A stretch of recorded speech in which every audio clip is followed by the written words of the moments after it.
après-midi, le Seigneur veut que nous puissions partager un message d'espoir. Parce que le message de l'Évangile est un message de vie, un message d'espoir, un message d'amour. Alléluia. Amen. Même la croix de Golgotha, était un message d'amour. Alléluia.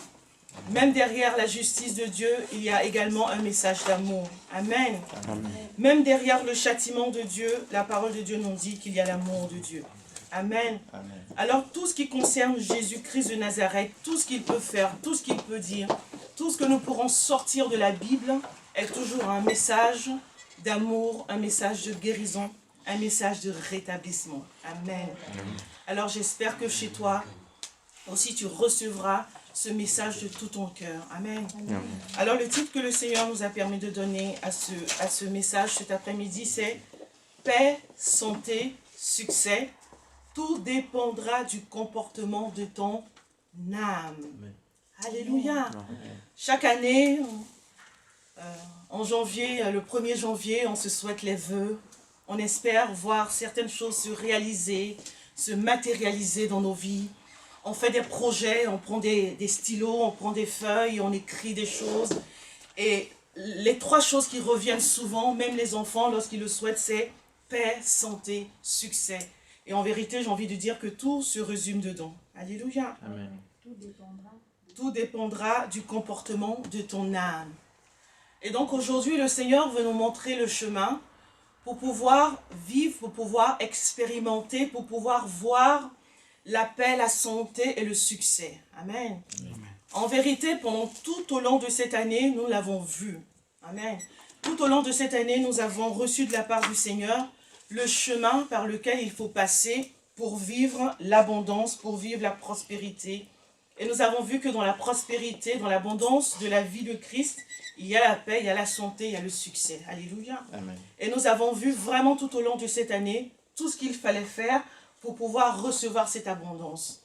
Et l'une des premières choses que nous avons vues, c'était la connaissance. Amen. Amen. Connaissance de Dieu, la connaissance de nous-mêmes aussi. La connaissance de nous-mêmes.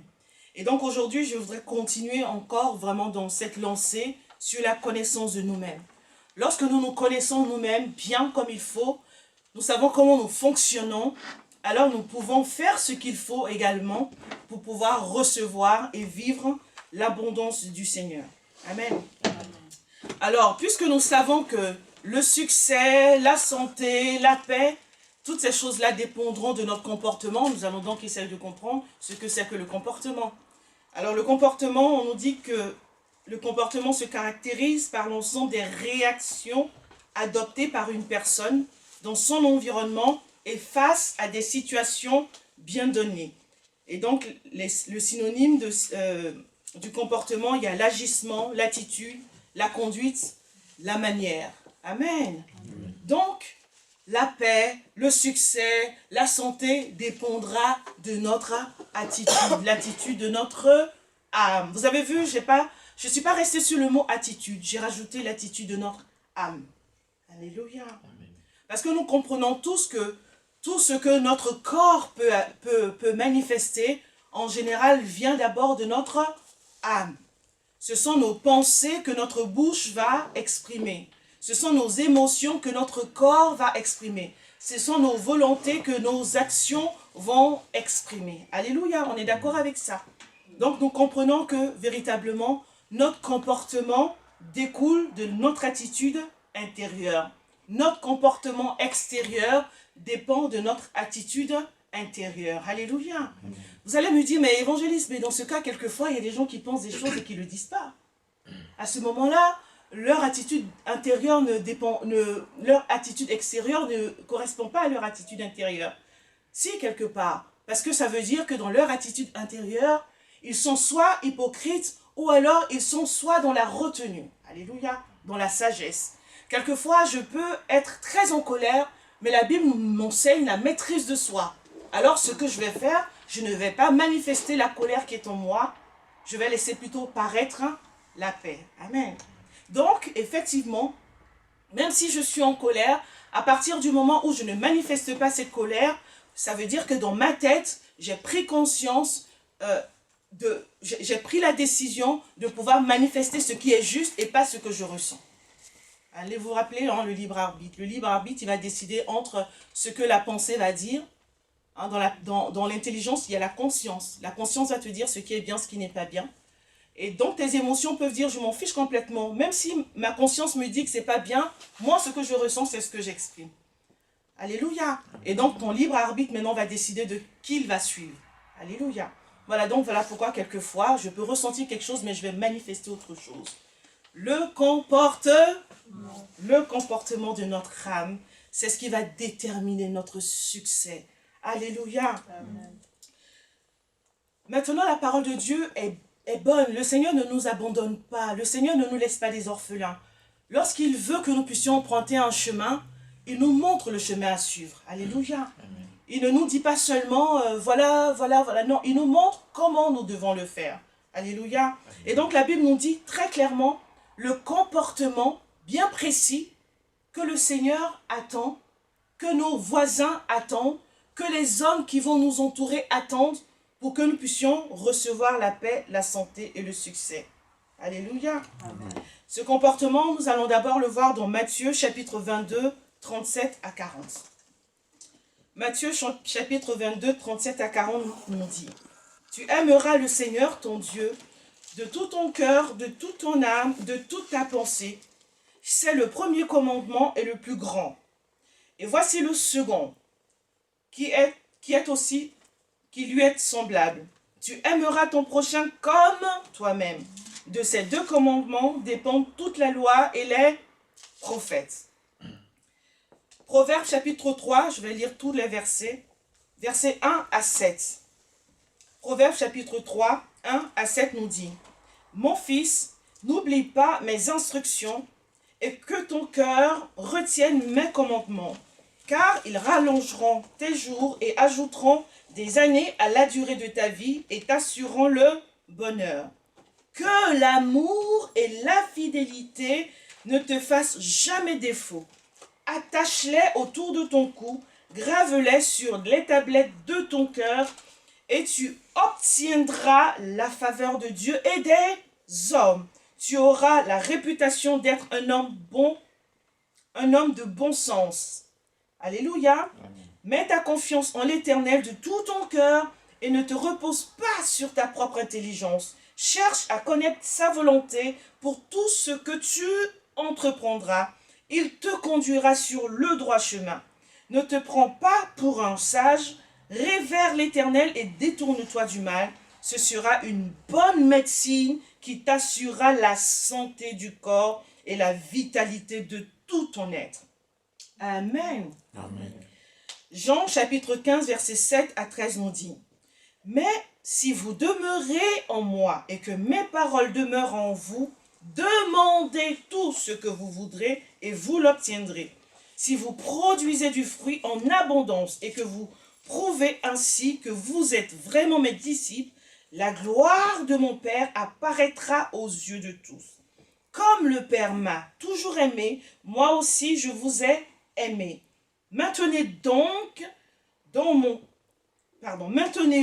donc dans mon amour. Si vous obéissez à mes commandements, vous demeurez dans mon amour. Tout comme moi-même, j'ai obéi aux commandements de mon Père et je demeure dans son amour. Tout cela, je vous le dis, pour que la joie qui est la mienne vous remplisse vous aussi et qu'ainsi votre joie soit complète.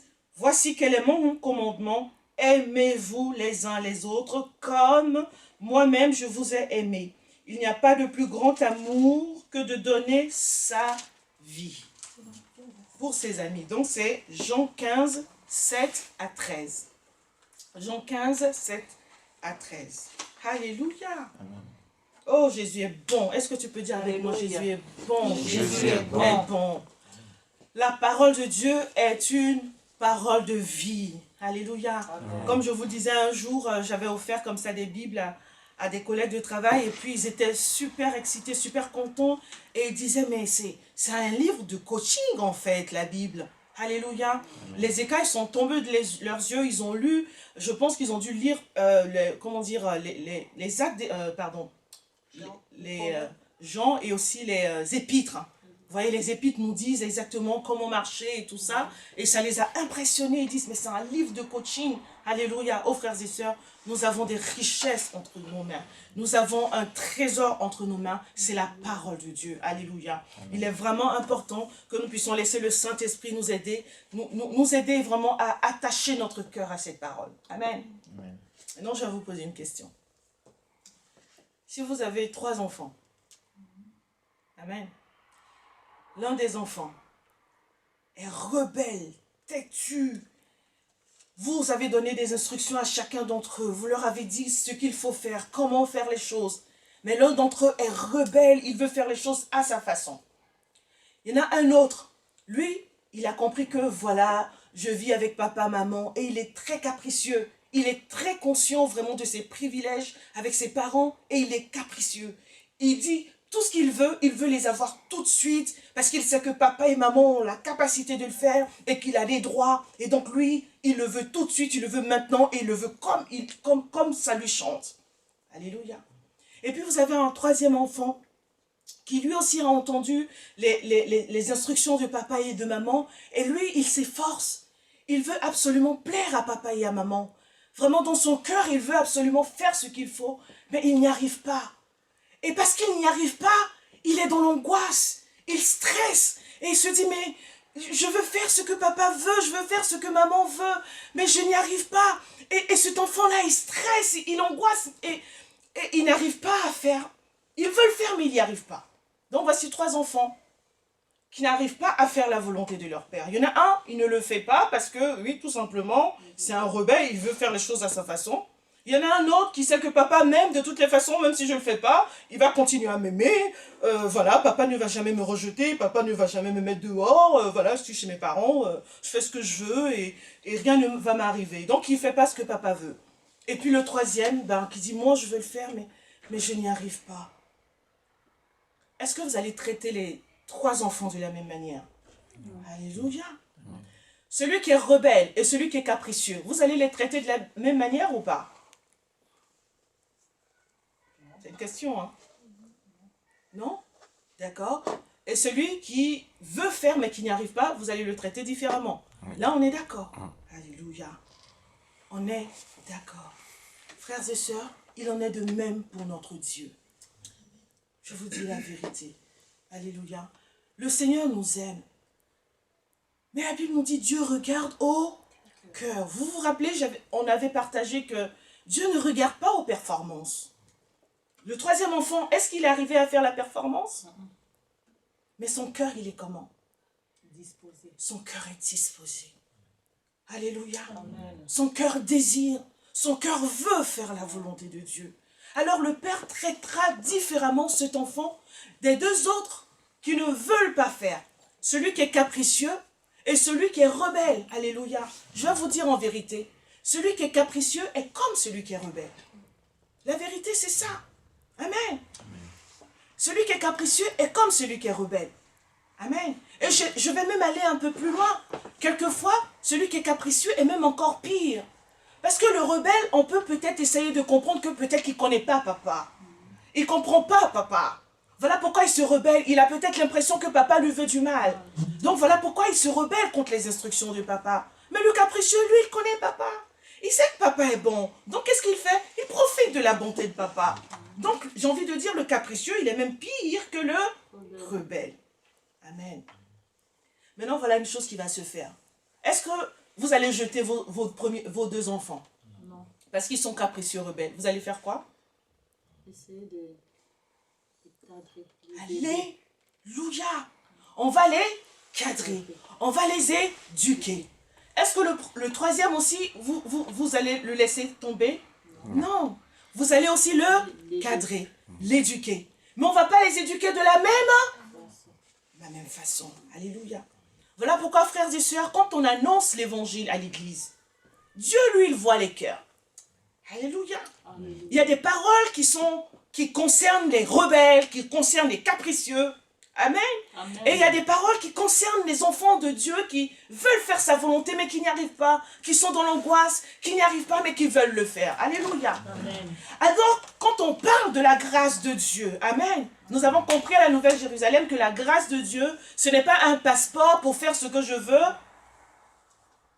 sans tirer les conséquences. Amen.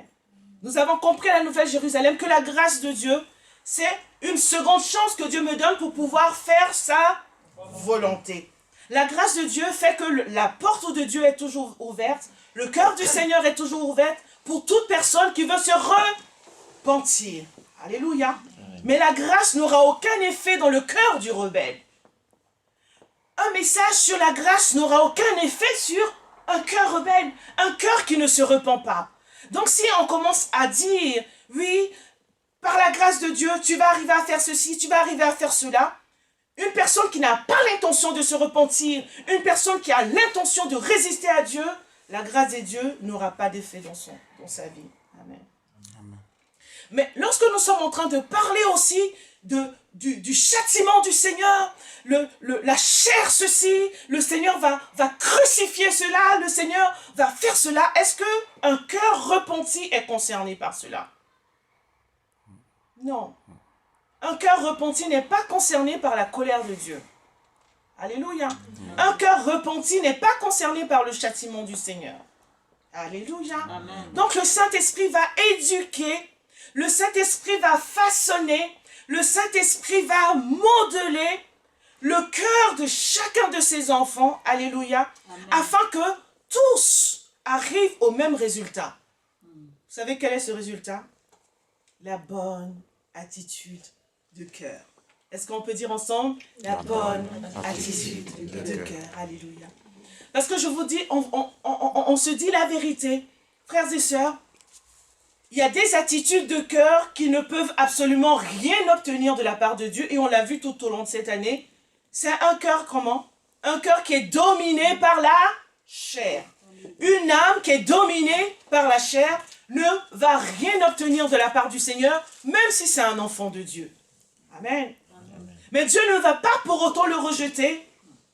Le Saint-Esprit va s'atteler à éduquer cette personne-là pour qu'elle puisse vraiment marcher dans l'œuvre de la croix. Alléluia. Amen. Le Saint-Esprit va éduquer cette personne pour qu'elle prenne le chemin de la croix. Parce qu'à la croix de Golgotha, Jésus-Christ a crucifié la chair et nous, les enfants de Dieu, il est important que nous puissions marcher dans cette vie, et expérimenter cette crucifixion. Amen. Alléluia. Amen. Dis avec moi, tout dépend de notre comportement intérieur. Tout dépend de notre comportement intérieur. Alléluia. Amen. Vous savez, j'ai envie de nous donner des clés.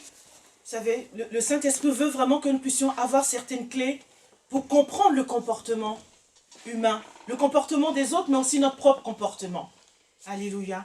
Vous savez, pourquoi notre âme n'arrive pas quelquefois à manifester le bon comportement, un comportement constructif? Quelquefois, on est empêtré dans des comportements autodestructeurs et des comportements qui repoussent notre bénédiction et des comportements qui repoussent notre entourage autour de nous. Donc, au lieu d'être des disciples qui annoncent l'évangile, qui attirent les âmes, on devient des personnes qui repoussent les âmes à cause d'un mauvais comportement. Alléluia. Amen. Et donc, quelquefois, nous allons voir certains comportements se manifester chez d'autres personnes, mais aussi chez nous. Et puis, on a compris que l'une des raisons principales, c'est le règne de la chair dans l'âme. Amen. Aujourd'hui, j'ai envie de partager deux, trois autres raisons qui font qu'un comportement peut être mauvais. Amen. Amen. La première raison, c'est l'état physique d'une personne. L'état physique d'une personne peut modifier quelquefois le comportement de cette personne. Alléluia. Et le fait de savoir cela, nous, ça va nous permettre aussi, en 2021, de ne pas nous laisser offenser, de ne pas nous laisser blesser, de ne pas nous laisser tomber, ne pas tomber dans le piège du diable qui va consister à vouloir nous faire pécher à cause de l'attitude de quelqu'un. Alléluia. Amen. Donc, une personne peut avoir un mauvais comportement à cause de son état physique. Qu'est-ce qu'on veut dire par là? Une personne peut venir alors que cette personne, elle est bien, mais juste parce qu'elle est malade. Ce jour-là, elle a peut-être un mal de tête, elle a peut-être un mal de ventre. Alléluia. Elle a une douleur qui la ténaille. Et cette douleur-là peut la pousser à avoir un mauvais comportement. Il peut avoir aussi la fatigue physique. Alléluia. Une personne qui a mal dormi, par exemple. Ou alors une personne qui a bossé pendant toute la semaine. Donc vraiment, elle est physiquement fatiguée. Et franchement, elle n'a pas trop la force de faire des efforts pour être sociable. Alléluia. Elle a juste besoin d'une seule chose, c'est vraiment qu'on puisse la laisser tranquille. Elle n'a pas envie de dire bonjour, elle n'a pas envie de sourire. Pas parce qu'elle ne nous aime pas, mais simplement parce qu'elle est fatiguée. Elle a mal dormi ou elle a trop travaillé. Alléluia. Quelquefois aussi, il y a des dérèglements hormonaux. Excusez-moi, hein, ce sont des réalités. Alléluia. Surtout les hommes avec vos femmes. Il faut réaliser que quelquefois, les femmes, à cause d'un dérèglement hormonal, peuvent être très exécrables. Elles sont à fleur de peau, elles ne supportent pas les choses. Voilà. Donc, discernez cela aussi que une personne peut avoir une mauvaise attitude parce qu'elle est physiquement pas bien dans sa peau. Amen. Nous, ça nous permet de nous protéger et ça nous permet de comprendre que cette personne, elle a besoin d'aide. Alléluia. Donc, vous comprenez que le comportement est très, très, très important, mais surtout comprendre le comportement d'une personne.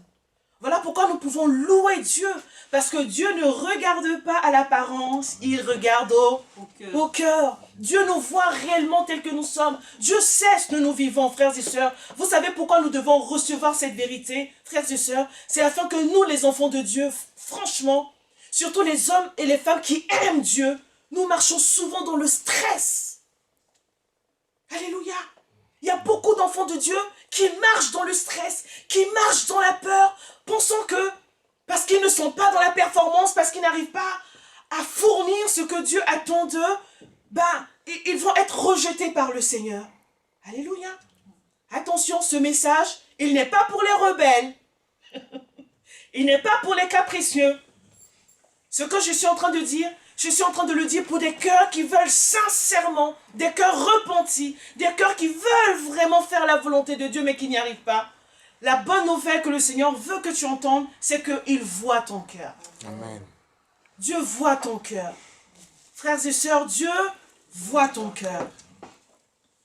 Donc il y a comme ça l'état physique d'une personne qui peut modifier son comportement. Il y a aussi des aliments que nous prenons, frères et sœurs. Je vous dis la vérité, moi j'en ai reçu la révélation récemment. Amen. Il y a des aliments que nous prenons qui modifient le comportement. Quand je dis aliments, je vais parler de certaines consommations de substances en fait. Est-ce que vous savez que le café peut modifier le comportement de quelqu'un? Vérité, hein? Déjà toi-même tu le prends. À un moment donné, tu commences à avoir te sentir au début, ça te donne la force parce que tu n'as pas dormi et tu as besoin d'énergie pour faire le travail. Donc quand tu prends le café, effectivement, ça te requinque.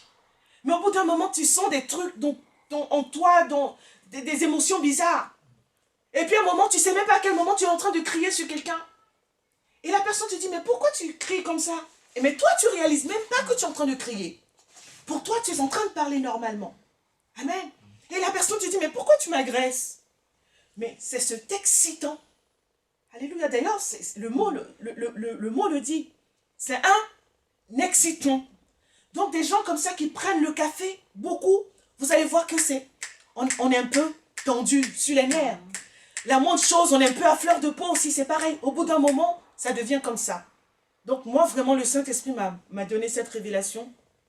J'ai prié pour qu'il m'en libère, parce qu'à un moment, je ne pouvais pas ne pas me lever le matin. Et quand je ne prenais pas le café, j'avais un mal de tête.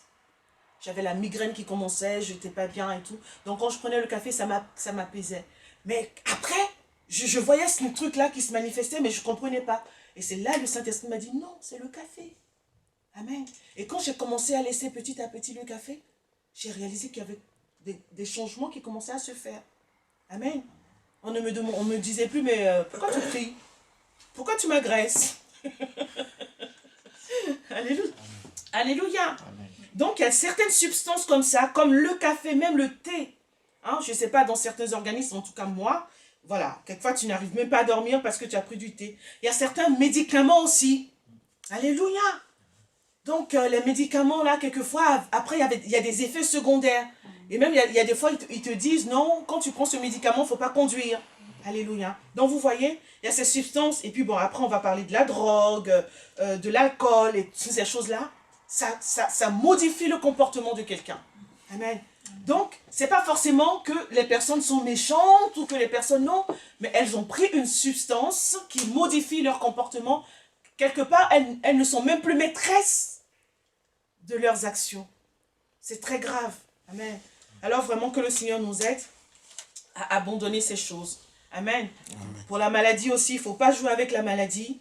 Il faut aussi se soigner. Amen. Il ne faut pas jouer avec le sommeil. Hein. Non, mais moi j'ai un corps. Oh, mais je n'ai pas sommeil. Il est 2 h du matin, mais je n'ai pas sommeil. Oh, c'est pas grave. Dans 5 heures, je vais me réveiller. Ça va être bon. Mais oui, mais après, plus tard, il y aura les effets. Et quelquefois, c'est une accumulation. Hein. Sur le moment, ça ne fait rien. Mais 2 jours, 3 jours plus tard, tu commences à ne plus être attentif. Et quand tu es là, on est en train d'expliquer quelque chose, tu es là comme ça en classe. Ou alors, on est en train de te parler même, ou au téléphone. Quelquefois, la personne est là et puis tu entends ça. À l'autre bout du téléphone, on est dormi, fatigué. Et toi, tu peux te fâcher pour dire, ah, mais donc ce que je suis en train de raconter, ça ne l'intéresse pas, c'est quoi? Non, parce que la personne n'a pas beaucoup dormi. Amen. Amen. Donc, nous ne devons pas jouer avec cela. Nous devons avoir un bon comportement alimentaire, un bon comportement, vraiment une bonne hygiène de vie. Alléluia. Amen. Ces choses-là, c'est Dieu qui les a créées aussi. Amen. Voilà, notre corps est très, très, très important. Nous devons en prendre soin. La preuve que notre corps n'est pas au taquet, peu importe la puissance de l'âme, ben, le corps ne suit pas. Hein. Si mon corps est j'ai une douleur immense, quelle que soit la connaissance de Dieu, la volonté de Dieu que j'ai envie de faire, ben, si j'ai mal, je ne pourrai pas l'accomplir. Amen. Donc vraiment une bonne hygiène de vie sur le plan corporel est très très important. Donc 2021, Seigneur, pour le succès, pour le bonheur, le bien-être et toutes ces choses-là, une bonne hygiène de vie. Amen. Physique, une bonne hygiène de vie physique. D'abord, amen. Donc la deuxième chose qui explique aussi le comportement d'une personne, ça on l'a vu vraiment pendant toute cette année, c'est l'état spirituel d'une personne. Alléluia. C'est quoi l'état spirituel d'une personne? On l'a vu, il y a deux parties, hein, il y a deux cas. Soit une personne, elle est dominée ou alors elle est gouvernée par la vie de l'esprit, par le Saint-Esprit. Dans ce cas, cette personne-là, elle va manifester la nature de Dieu, elle va manifester la nature de Christ, elle va manifester la vie de Christ et donc forcément son comportement sera en adéquation avec la parole et la volonté de Dieu. Le deuxième cas, c'est une personne qui est gouvernée par la vie de la chair, qui est gouvernée par la nature du péché et là systématiquement, ce qu'elle va produire comme comportement, ça sera contre la volonté de Dieu, ça sera contre-productif, ça sera destructeur. Alléluia. Donc l'état spirituel explique le comportement. Pourquoi, malgré le fait que je connais la volonté de Dieu, je veux faire la volonté de Dieu, mais pourquoi je n'arrive pas à faire la volonté? C'est à cause du règne de la chair. Et nous avons compris ce qui emmène le règne de la chair. Est-ce que la chair règne, je vais le dire encore, parce que le moi règne. Alléluia. Amen. La chair règne parce que mon égocentrisme est au centre de mes préoccupations. Ce n'est plus Dieu qui est au centre de mon âme, ce n'est plus Christ qui est au centre de mon âme. Ce ne sont pas les pensées de Christ, la volonté de Christ, les sentiments de Christ, les désirs de Christ qui sont au centre de mon âme, mais c'est ma propre volonté, mes propres sentiments, ma propre manière de réfléchir qui est au centre de mon âme. À ce moment-là, je vais tomber sous le gouvernement de la chair. Alléluia. Amen. Donc pour rester vraiment sous le gouvernement de Christ, il va falloir appliquer quoi? La croix. Il va falloir rester sous la croix. Il va falloir que notre moi soit toujours crucifié. Parce que Christ l'a déjà crucifié à la croix de Golgotha. Donc il va falloir qu'on puisse rappeler chaque fois à nos sentiments égocentriques, à nos pensées égocentriques, à notre volonté égocentrique que elle n'existe plus. Elle est morte à la croix. Alléluia. Et que ce qui compte aujourd'hui, ce sont les pensées de Dieu, la volonté de Dieu, le désir de Dieu. Et toutes ces choses, nous le voyons dans la parole de Dieu. Donc chaque fois que je vais lire la parole de Dieu et que je vais voir une instruction, alléluia, et que si je sens dans mon cœur une autre pensée qui va à l'encontre de cette parole de Dieu, je vais savoir que c'est le moi qui est en train de lutter avec la parole de Dieu. Et je vais faire quoi? Je vais user de mon libre arbitre pour dire non. Il est hors de question que ce que je suis en train de ressentir dans mon cœur, qui est contraire à la volonté de Dieu, puisse persister. Ce qui doit prévaloir, c'est la volonté de Dieu. On fait comme Jésus-Christ de Nazareth. La Bible nous dit à la croix quand il était au jardin du Gethsémani, alors que son cœur est en train de dire le contraire de ce que Dieu voulait qu'il fasse. Sa volonté était contraire à la volonté de Dieu. Il a dit, ah non, non pas ma volonté, mais la volonté de Dieu. Alléluia. Donc, frères et sœurs, lorsque nous sommes en face des instructions de Dieu, en face de la volonté de Dieu, dans sa parole, amen, nous devons absolument faire en sorte que ce soit la volonté de Dieu qui prévale. Sinon, nous allons tomber dans le piège de la chair et la chair va reprendre encore le dessus et nous savons les conséquences du péché. C'est la mort. Que Dieu nous aime ou pas, les conséquences du péché, c'est la mort. Parce que Dieu n'est pas bête, Dieu n'est pas fou. Si nous, qui sommes des êtres humains, nous n'allons pas laisser nos enfants continuer à avoir des mauvais comportements. Ce n'est pas Dieu qui va nous laisser dans des mauvais comportements. Alléluia. Amen. Parce qu'il nous aime, il va nous châtier. Le châtiment veut dire aussi éducation. Alléluia. Donc pour nous éduquer, le Seigneur utilise la parole. Amen. Mais ensuite, il utilise les conséquences aussi. Quelquefois, il n'y a pas de meilleur éducateur que les conséquences de nos actions. Quelquefois, c'est lorsqu'on voit les conséquences de nos actions qu'on comprend que, ah, mais c'est vrai, le feu brûle. Hein? Alléluia. Donc, quelquefois, pour nous éduquer, Dieu va nous laisser manger les conséquences de la vie charnelle pour que nous puissions comprendre nous-mêmes que, ah, la vie de la chair, là, je n'en veux pas. Alléluia. Et c'est comme ça que nous allons renoncer. Amen. Donc, c'est comme ça que le Saint-Esprit éduque notre âme. Amen.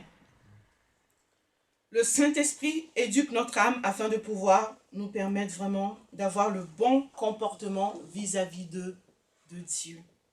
Amen. Amen. Donc, le gouvernement du moi peut en faire en sorte que je sois dans une mauvaise attitude intérieure et faire en sorte que j'ai un mauvais comportement au niveau de mon âme. Alléluia. Amen. Maintenant, aujourd'hui, j'ai envie de m'arrêter sur un élément de notre âme.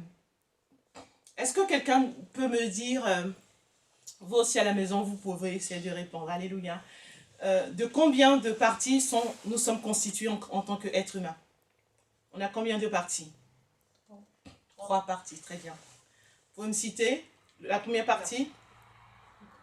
Le corps, l'esprit et l'âme. Amen.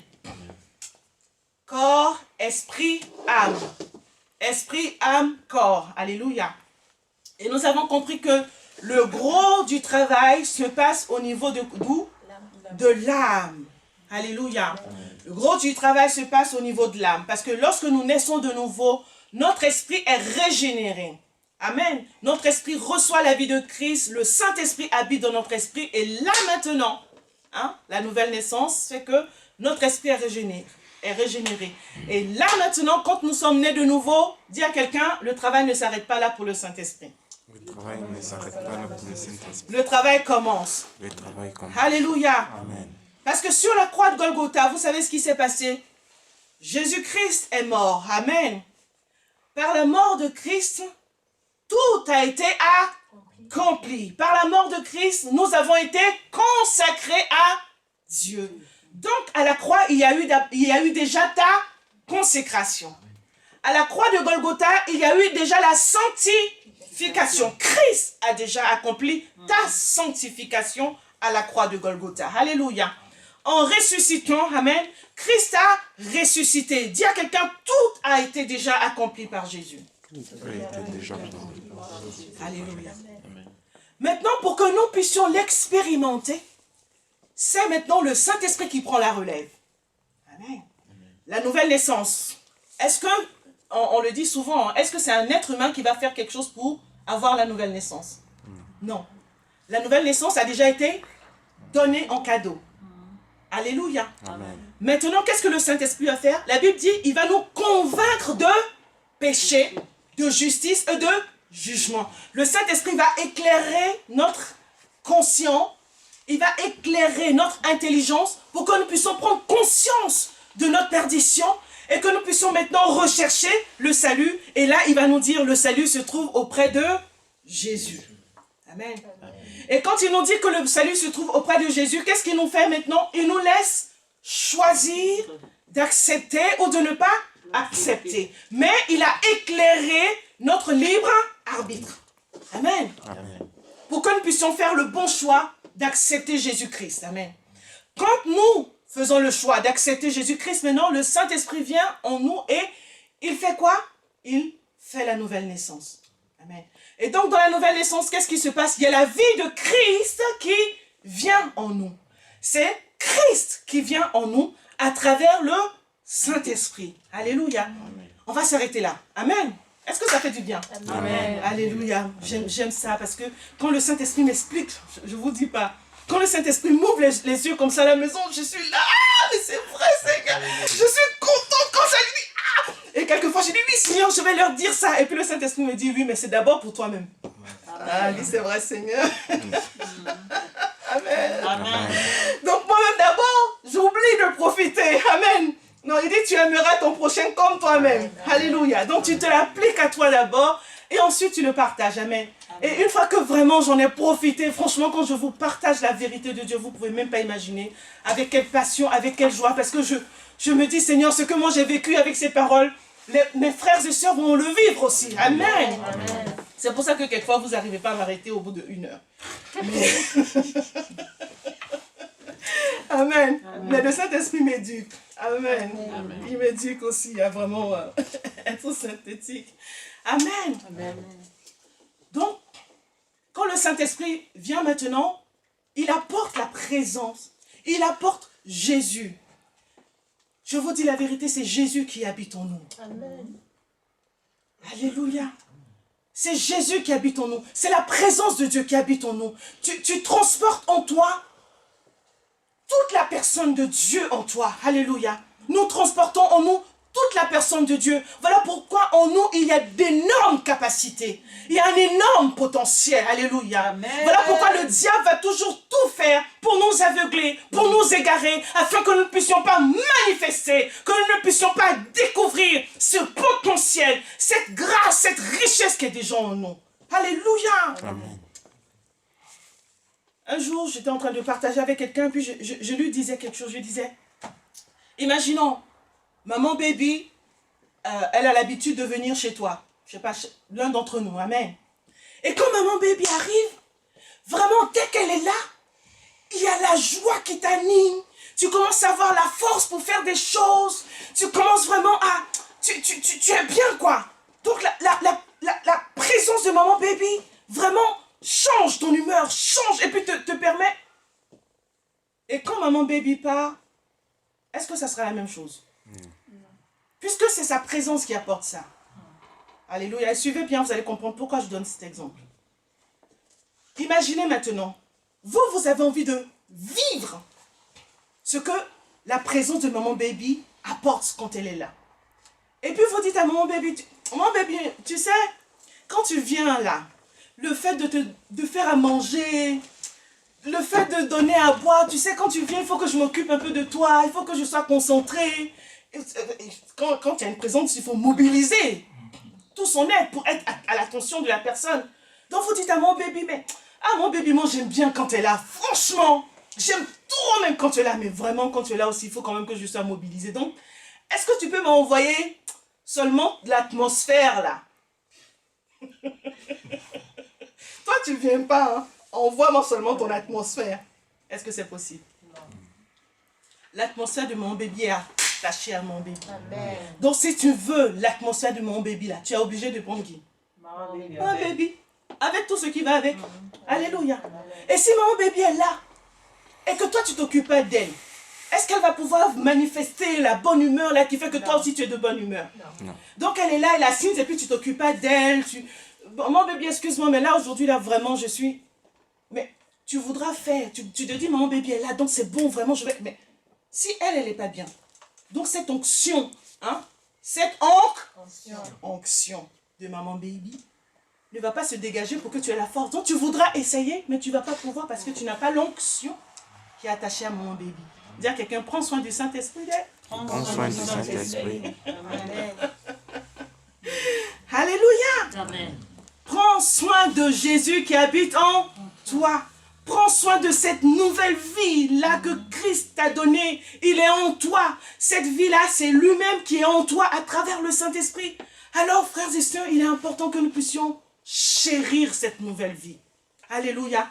Le diable va venir nous tenter. Oh Seigneur, ne nous livre pas à la tentation, délivre-nous du mal. Est-ce que quelqu'un peut dire Amen? Amen. Le diable viendra vous nous tenter pour que nous puissions nous détourner de cette vie, pour que nous puissions même la mépriser et croire que nous pouvons faire les choses sans l'onction. Non, dis à quelqu'un, non, sans l'onction, tu peux rien. Alléluia. Amen. Tout ce que nous faisons pour le Seigneur, c'est avec la présence du Seigneur. C'est avec la présence du Seigneur. Donc pour pouvoir profiter des effets de la présence du Seigneur, il est important que nous puissions aimer notre Dieu. Amen. Amen. Il est important que nous puissions considérer notre Dieu. Il est important que nous puissions avoir un bon comportement vis-à-vis de notre Dieu. Maintenant, revenons à l'âme. Dans l'âme, on a vu qu'il y avait combien de parties? L'intelligence. Ensuite, les émotions ou les sentiments en plus. Après, il y a la volonté. Hein. La volonté, c'est ce qui exprime les désirs. Quelquefois, on a tendance à confondre la volonté et le libre arbitre. Non, la volonté, ce n'est pas le libre arbitre. La volonté, ce n'est pas elle qui décide. Amen. La volonté, elle exprime ce qu'elle veut, ce qu'elle décide, ce qu'elle désire. Amen. Donc, on a parlé on a parlé de l'intelligence, on a parlé des sentiments, on a parlé de la volonté. Maintenant, l'intelligence, c'est un gros morceau. Dis avec moi, gros morceau. Dans l'intelligence, il y a beaucoup de choses. Amen. Tout à l'heure, je vous ai parlé de la conscience. Amen. Donc, la conscience, c'est cet organe-là qui nous permet de juger entre ce qui est bien et ce qui est mal. Amen. Donc, dans l'intelligence, il y a la conscience. Alléluia. Dans l'intelligence, il y a aussi le raisonnement. Amen. Voilà. C'est dans l'intelligence que je vais raisonner d'une certaine façon. Alléluia. Hein? Par rapport peut-être à l'éducation que j'ai reçue, à la parole de Dieu, je vais donc avoir un cheminement de raisonnement. Moi, je pense que je vois les choses comme ça. Amen. Il y a ma perception des choses. Alléluia. C'est comme ça que moi, je vois les choses. Hein? Donc ça, c'est encore dans l'intelligence. Amen. Donc c'est un gros morceau que le Saint-Esprit traite quand il vient habiter en nous. Amen. Donc après la nouvelle naissance, qu'est-ce que le Saint-Esprit va faire? Il va maintenant administrer. Il va nous permettre maintenant d'expérimenter, de vivre la consécration, la sanctification que Jésus-Christ a déjà accompli sur la croix de Golgotha. Amen. Et nous allons le vivre. C'est déjà en nous, mais nous allons devoir l'expérimenter. Donc, ça sera la consécration et la sanctification de quoi? De notre âme. Amen. Le Saint-Esprit va maintenant appliquer la sanctification et la consécration à notre âme. Mais comment ça va se faire? Ça ne va pas se faire sans nous, comme on le dit souvent. Amen. Voilà pourquoi le Saint-Esprit maintenant va éduquer notre âme. Amen. Le Saint-Esprit aura maintenant le rôle d'éducation. Jésus a dit, moi je m'en vais et je vous enverrai le consolateur. Je reviendrai à travers le Saint-Esprit et lui vous montrera. Il vous enseignera. Alléluia. Donc le Saint-Esprit nous ouvre les yeux sur ce que Christ a accompli déjà. Amen. Comme il a fait pour le salut. Il nous ouvre les yeux sur ce que Christ a accompli et il nous ouvre les yeux sur la misère de notre âme sans Christ. Amen. Quand nous recevons maintenant cette connaissance, nous prenons la décision de dire non, je ne veux plus être gouverné par le moi, je veux être gouverné maintenant par le Saint-Esprit. Je veux que ce soit la nouvelle vie qui est en moi qui règne dans mon âme. Amen. Amen. Alléluia, merci Seigneur. On va parler d'un troisième élément qui est hyper important, qui se trouve dans l'âme. C'est le subconscient. C'est le mot que en psychologie, on a donné à cette partie-là. Ce que nous devons savoir, c'est que le subconscient, quand Dieu a créé Adam et Ève, il n'existait pas. Amen. Donc c'est une faculté qui est venue aussi avec la chute de l'homme. Parce que nous allons comprendre tout de suite que le subconscient, c'est vraiment un endroit où il y a beaucoup de déchets. Dis avec moi saleté. Saleté. Le subconscient vraiment englobe beaucoup de déchets. Amen. Donc nous avons vu que si notre vie est dominée par la chair, nous aurons un mauvais comportement. Alléluia. Et dans la chair, il y a une partie consciente et il y a une partie inconsciente que nous ne contrôlons pas, que nous ne maîtrisons pas.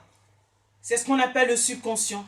Et c'est de ce subconscient-là qui va jaillir quelquefois des comportements que même nous, on n'arrive pas à contrôler quelquefois. Alléluia. Amen.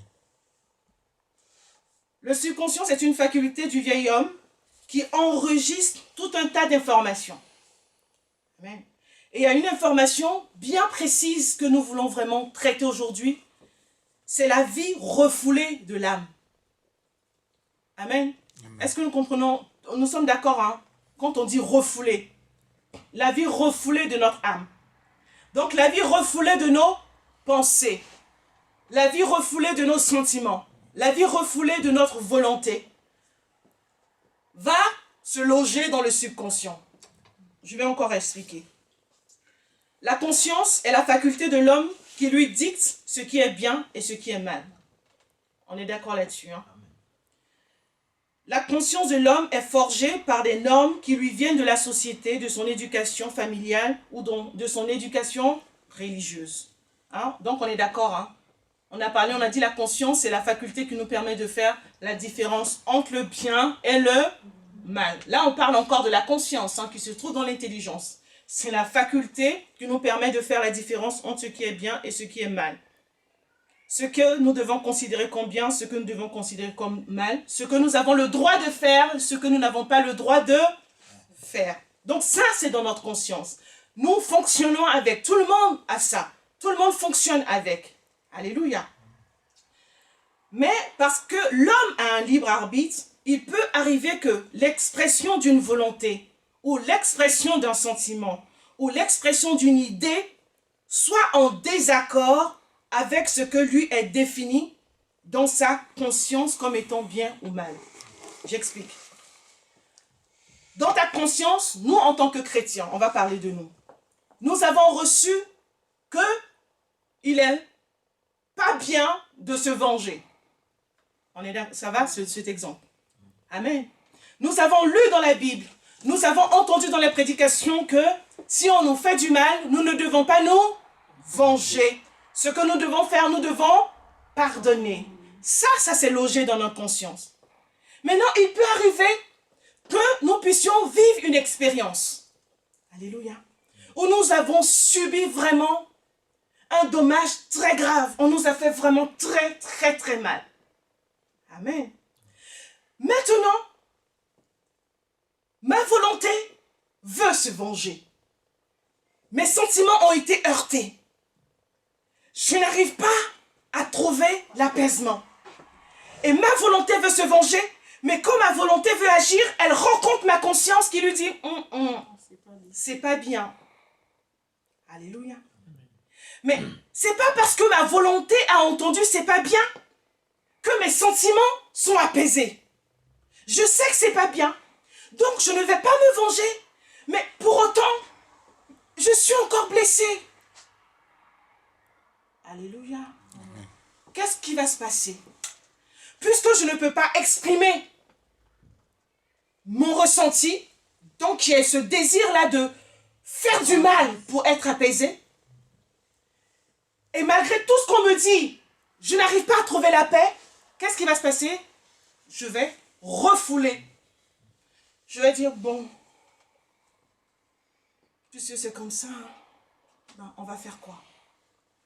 Bon, ben, je laisse tomber. Mais en réalité, je ne laisse pas tomber. Amen. Alléluia. Amen. Pourquoi? Parce que mes sentiments, mon état n'a pas trouvé de solution qui a répondu à ses attentes. Alléluia. Amen. Donc, mes sentiments, ce désir de vengeance, ce désir même quelquefois de compréhension tout simplement, ou ce désir d'apaisement tout simplement, va aller se loger dans mon subconscient. Alléluia. Ça peut être aussi un désir que je ne peux pas assouvir. Pourquoi? Parce que ma conscience me dit que c'est pas normal, c'est pas bien.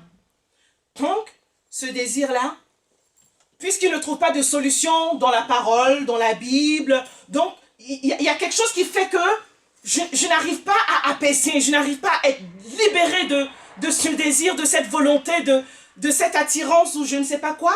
Donc, ça va aller se loger dans mon subconscient. Donc, vous voyez que le subconscient, c'est la vie refoulée. Elle enregistre, ou du moins, il enregistre la vie refoulée de l'âme. Tout ce que l'âme ne peut pas exprimer dans sa conscience et qu'il ne trouve pas de réponse va se loger là-bas. Amen. Et donc, toutes ces choses-là qui vont se loger, il y en a certains qui vont se transformer en traumatisme. Alléluia. Dis à quelqu'un, il faut que tu règles toujours tes problèmes. Amen. C'est pas parce que nous sommes chrétiens que nous devons laisser les choses comme ça. Amen. C'est un piège. Dis à quelqu'un, c'est un piège. C'est un piège. Alléluia. Amen. Tout ce qui nous arrive, dont nous n'avons pas la réponse, dis à quelqu'un, cherche la réponse jusqu'à ce que tu la trouves. Amen. Il faut trouver la réponse. Il ne faut pas laisser, parce que ça va aller dans ton subconscient. Donc ça va se transformer, pour tout ce qui est sentiments, blessés, et toutes ces choses-là, ça va se transformer en traumatisme. Et quelquefois, les désirs refoulés peuvent se transformer en, comment on appelle ça? En fantasme. Alléluia. Excusez-moi, le fantasme, ce n'est pas seulement sexuel. Hein. Mais le fantasme peut aussi être violent, dans la violence. Alléluia. Donc quelqu'un qui t'a fait du mal, par exemple, comme ça, tu as eu envie de faire quelque chose dans la réalité, mais tu ne peux pas. Donc maintenant, ça va être refoulé et de temps en temps, ça va revenir. Tu vas revivre la scène. Et tu ne sais pas, hein, pourtant tu te dis, bon, ok, je suis passé à autre chose, mais 1 an, 2 ans, la chose, elle est là. Et tu es là, tu refais la scène dans ta tête. Oui, mais ce jour-là, si je savais, j'aurais dû dire ça même. Ça vous est déjà arrivé ou pas? J'aurais dû faire ça même. Pourquoi? Parce que ça n'a pas été réglé correctement. Dis avec moi, correctement. Alléluia. Vous comprenez pourquoi? Je vous disais un jour que quand souvent on dit aux chrétiens, tu dois pardonner, tu dois pardonner, tu dois pardonner, tu dois pardonner. Gloire à Dieu, ici à la Nouvelle Jérusalem, on ne fait pas ça. On explique toujours. Alléluia. On explique toujours pourquoi. On explique toujours comment. Nous donnons nos exemples. Alléluia. Mais moi, j'ai subi ça. J'ai subi ça. Et quelquefois, ce sont les mêmes personnes qui t'ont fait du mal parce qu'elles sont chrétiennes. Elles viennent te dire, tu dois pardonner. Et toi, dans ta tête, tu es en train de voir comment tu vas leur mettre des coups de poing. Alléluia. Mais dis à quelqu'un, gloire soit rendue à Dieu. Parce que Dieu ne réagit pas comme les hommes. Non. Vous vous rappelez, j'ai dit, Dieu ne va pas traiter une personne qui est capricieuse ou une personne qui est rebelle de la même manière qu'une personne qui veut mais qui n'y arrive pas. Celui qui est rebelle et capricieux, vous savez, il va mettre la croix. Alléluia. Ça va chauffer pour la personne. Tu veux pas, non? Le Saint-Esprit va lutter avec toi parce qu'il t'aime. Amen. Il va envoyer des épreuves, il va faire des choses, il va te mettre à nu. Tu veux pas? Tout ce que le Seigneur va faire, même si ça va t'humilier, ça va te faire, il va tout faire pour que tu lâches. On le fait avec nos enfants ou pas? Parce qu'on les aime. Tu réfléchis, mais qu'est-ce que je peux faire? Qu'est-ce que je peux faire? Qu'est-ce que je peux faire? Mais gloire à Dieu pour nos enfants, nous on est chrétiens. Quelquefois tu réfléchis à quelque chose, le Saint-Esprit te dit non. Amen. La Bible dit, il châtie celui qu'il aime. Il le châtie celui qu'il aime. Amen. Mais celui-là qui veut, mais qui n'y arrive pas, vous savez ce qu'il fait? Il applique le sang de Jésus. Amen. Si tu as été blessé, le Seigneur ne va pas venir encore avec la chicotte pour ouvrir encore la plaie. Dis à quelqu'un, Dieu veut te guérir.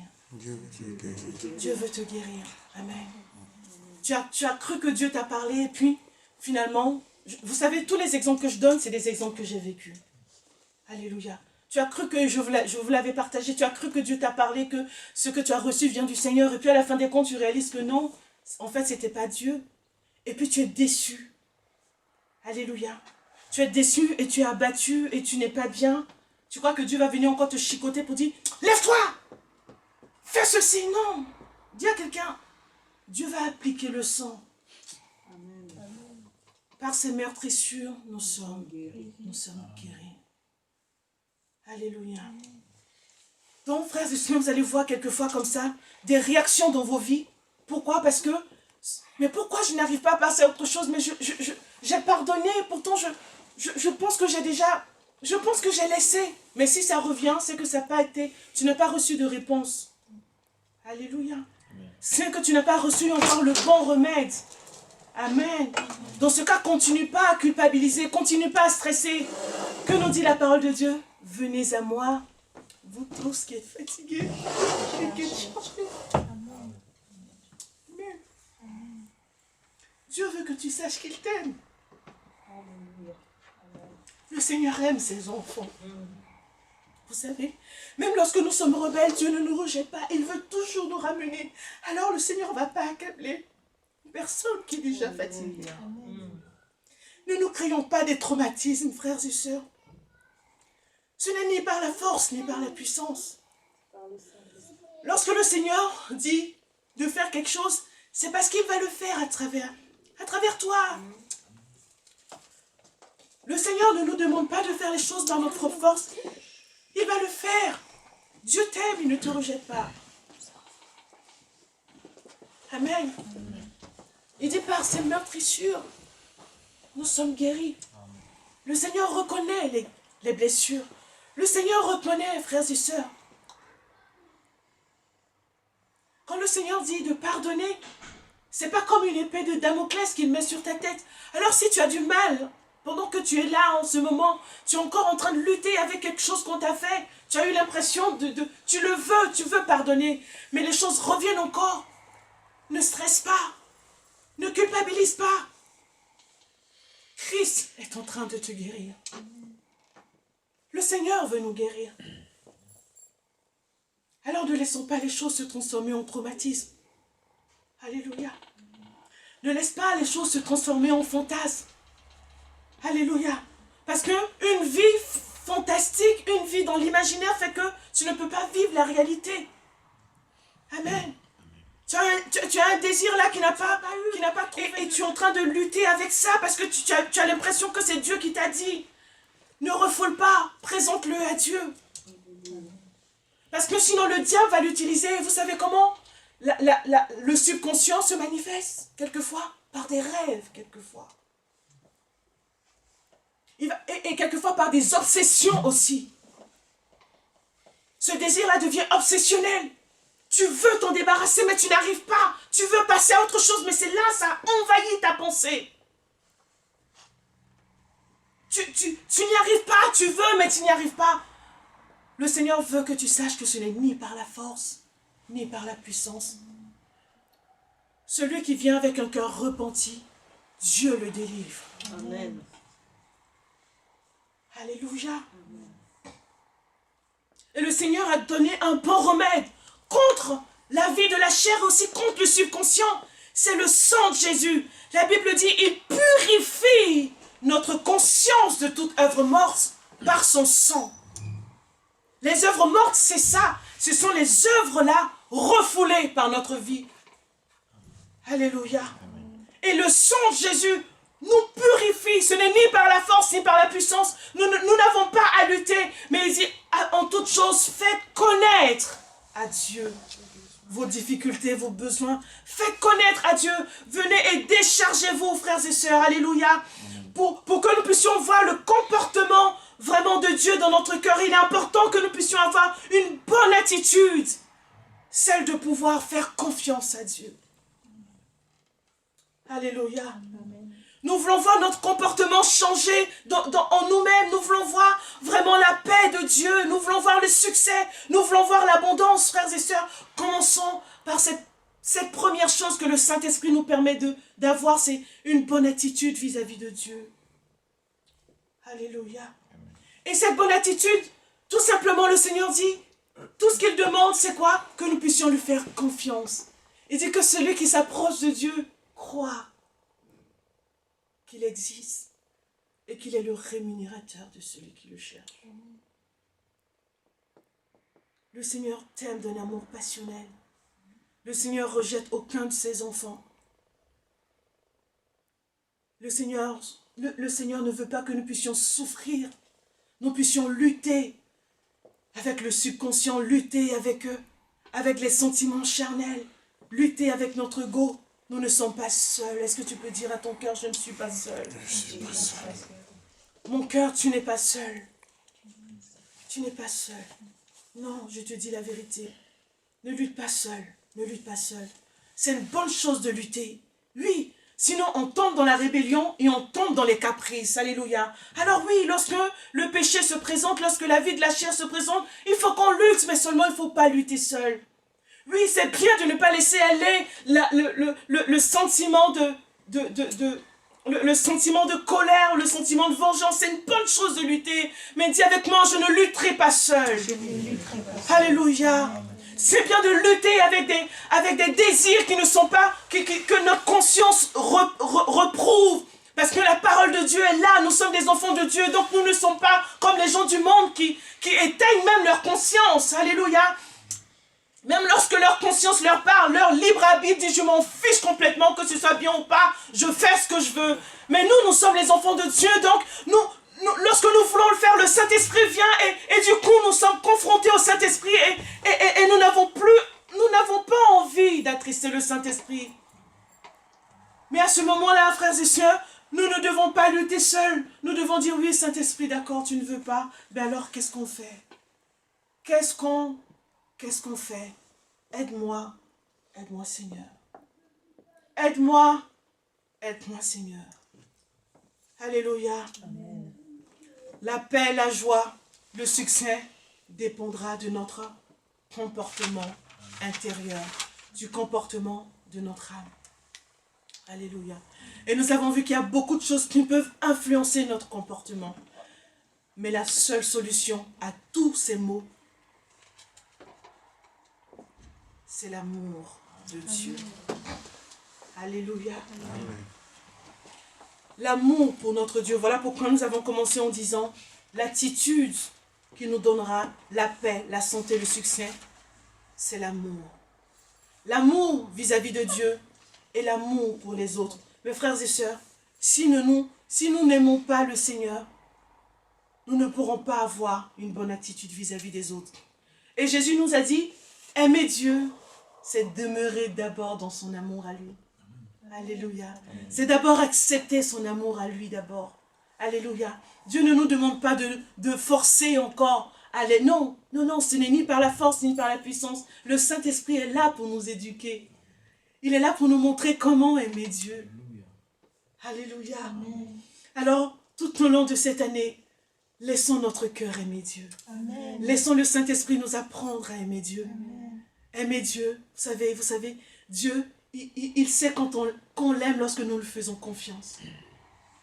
Lorsque nous dépendons complètement de lui. Alléluia. Amen. Lorsque nous avons foi. Il y a un mot que Dieu nous a donné pour amour pour Dieu égale avoir foi en Dieu. Amen. Amen. Amen. Dieu sait qu'on l'aime lorsque nous avons foi. Et la foi se manifeste par la dépendance, la confiance et l'espérance. Dis avec moi, espérance. Dans l'espérance, on attend de Dieu. Amen.